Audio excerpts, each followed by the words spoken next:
আমাদেরকে বলে শোনাও, রূহ কারে বলে, কেমন করে আসে, কেমন করে যায়, এ ব্যাপারে কি জানো বলো।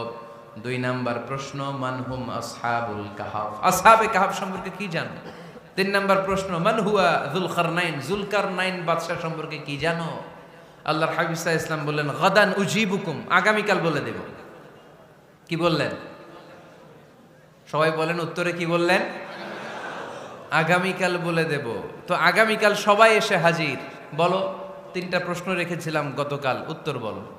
আল্লাহর হাবিব সাল্লাল্লাহু আলাইহি ওয়াসাল্লাম বলতে পারলেন না, কারণ ওহী আসেনি।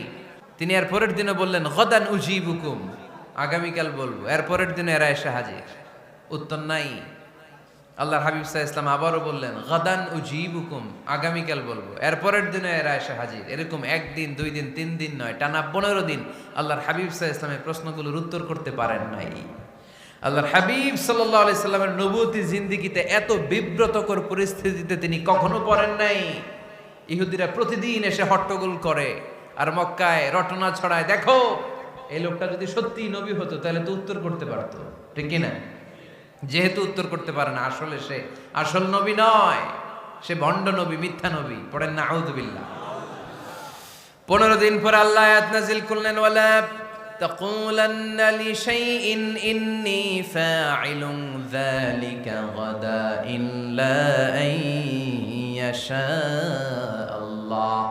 ও নবী, ভবিষ্যতের ব্যাপারে সামনে থেকে যখন আপনি ওয়াদা দিবেন, ওয়াদা দেওয়ার সময় ইনশাআল্লাহ শব্দটা মিলিয়ে দিবেন। সুবহানাল্লাহ পড়েন। আল্লাহর হাবিব সাল্লাল্লাহু আলাইহি সাল্লামকে শিখানোর মধ্য দিয়ে গোটা উম্মাহকে আল্লাহ শিখাই দিলেন যে ভবিষ্যতের কমিটমেন্ট যখন দিব, প্রমিস যখন দিব, প্রমিস দেওয়ার সময় কি বলবো? কি বলবো? আল্লাহর হাবিব সাল্লাল্লাহু আলাইহি সাল্লাম ইনশাআল্লাহ বলতে ভুলে গিয়েছিলেন। এজন্য 15 দিন, টানা 15 দিন ওহী আসে নাই।